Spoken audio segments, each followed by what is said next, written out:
Operation ఖగార్లో కీలక పరిణామం చోటు చేసుకుంది. తెలంగాణ డీజీపీ ఎదుట లొంగిపోయారు మావోయిస్టులు. డీజీపీ శివధర్ రెడ్డి ఎదుట లొంగిపోయారు దేవ్జీ అలియాస్ తిప్పిరి తిరుపతి. మల్లార్ రాజ్రెడ్డి, చొక్కారావు అలియాస్ దామోదర్, నున్నే నరసింహారెడ్డి వంటి కీలక నేతలతో పాటు మరో 15 మంది మావోయిస్టులు లొంగుబాటు పట్టారు. 2019 నుంచి మావోయిస్టు పార్టీలో రిక్రూట్మెంట్ లేకపోవడం, తెలంగాణ వాళ్లు ఇంకా 11 మందే ఉద్యమంలో ఉన్నట్లుగా డీజీపీ తెలిపారు. ఇక మావోయిస్టు పార్టీకి భవిష్యత్తు లేదని, మిగిలిన వారు కూడా లొంగిపోవాలని డీజీపీ శివధర్ రెడ్డి తెలిపారు.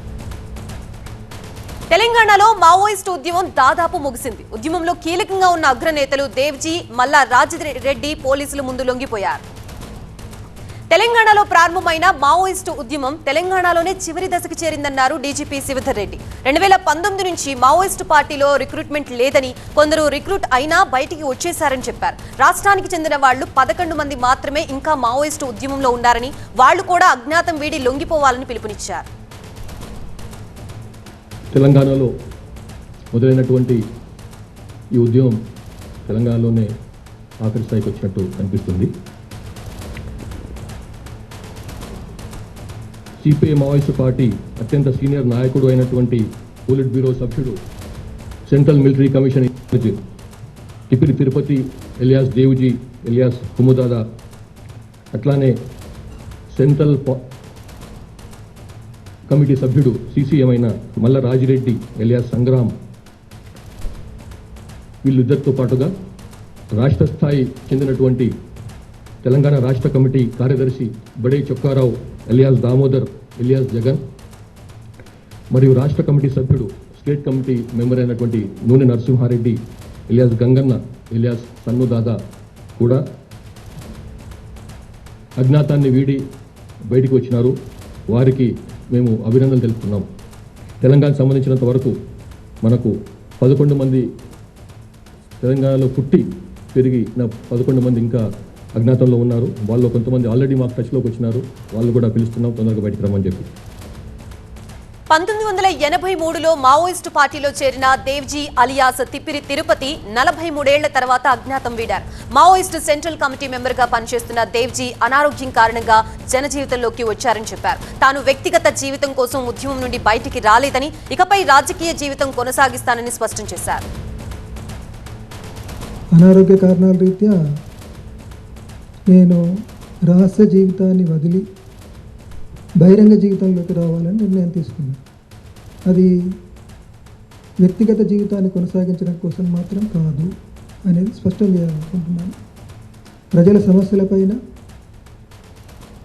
చట్టబద్ధ పద్ధతుల్లో, అంటే లీగల్ ఫ్రేమ్వర్క్లో పనిచేయాలని నిర్ణయించుకున్నాను నేను. అంటే దాని అర్థం నా రాజకీయ జీవితాన్ని కొనసాగించాలనుకుంటున్నాను. అలాగే దశాబ్దాల తరబడి నేను నమ్మిన సిద్ధాంతం ఏదైతుందో దాన్నే గైడెన్స్గా తీసుకొని పనిచేయాలని కూడా ఈ సందర్భంగా తెలియజేస్తుంది.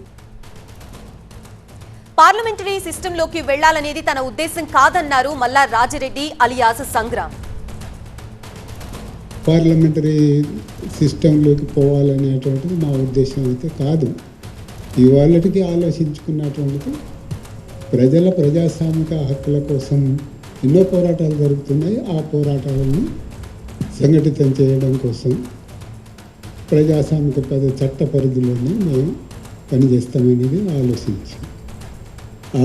అది అట్లనే మేము ఇంతకాలం ఏదైతే రాజకీయాలు సిద్ధాంతాలు చెప్తూ ప్రజల్ని సంఘటితపరిచినామో ఆ అవగాహన మా నుండి తొలగించుకోము. అయితే అవకాశాలు వచ్చిన మేరకు ప్రజల పోరాటాల వెనుక ప్రజల పోరాటాలతో నిలబడతామనేది హామీ ఇస్తుంది. గత 2 ఏళ్లలో మొత్తం 591 మంది మావోయిస్టులు ఉద్యమాన్ని వీడి జనజీవన స్రవంతిలోకి వచ్చారు. తమ పిలుపు మేరకు జనజీవన స్రవంతిలోకి వచ్చిన మావోయిస్టుల హక్కులు కాపాడేందుకు ప్రయత్నిస్తామని, అవసరమైతే వారి ప్రాణాలకి తమ ప్రాణాలు అడ్డువేస్తామని డీజీపీ స్పష్టం చేశారు.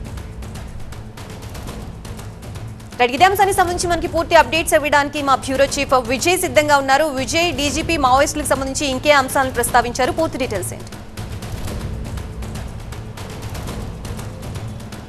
దాదాపు తెలంగాణలో మావోయిస్ట్ పార్టీ చివరి ఒక అడుగు దూరంలో ఉంది. ఎందుకంటే ఇంకా 11 మంది మాత్రమే ఇంకా లొంగిపోవాల్సింది. దాంట్లో 10 మంది ఇప్పటికే పోలీసులకి అందుబాటులోకి వచ్చారు. ఆ 10 మంది కూడా ఇంకా 2-3 రోజుల్లో కూడా లొంగిపోవడానికి ఇప్పటికే పోలీసులకి అందుబాటులోకి వచ్చారు. కేవలం ఒక వ్యక్తి మాత్రమే ఉన్నాడు. అది తెలంగాణ ప్రాంతానికి సంబంధించిన వ్యక్తి గణపతి ప్రస్తుతం విదేశాల్లో ఉన్నట్టుగా పోలీసులు కూడా చెప్తున్నారు. కాబట్టి ఇక తెలంగాణ అనేది మావోయిస్ట్ రహిత రాష్ట్రంగా మారింది. తెలంగాణకి మొదటి నుంచి కూడా మావోయిస్ట్కి సంబంధించి కాదు 1967లో ఏదైతే శ్రీకాకుళంలో స్టార్ట్ అయిన నక్సల్బరీ ఉద్యమం నుంచి 2004లో మావోయిస్ట్ పార్టీగా అవతరించిన తర్వాత దాదాపు 2025 వరకు తెలంగాణ సంబంధించి మాత్రం అత్యంత బలంగా ఉన్నటువంటి మావోయిస్ట్ పార్టీ గత కొంతకాలంగా జరుగుతున్నటువంటి పరిస్థితులు కావచ్చు, ఆపరేషన్ కగార్ ద్వారా ఏదైతే జరిగిందో దాని ద్వారా చాలామంది నేతలు లొంగిపోయారు, చాలామంది ఎన్కౌంటర్లో చనిపోయారు. ఓవరాల్గా తెలంగాణ మావోయిస్ట్ రహిత రాష్ట్రంగా అత్యంత తొందరగా మారింది.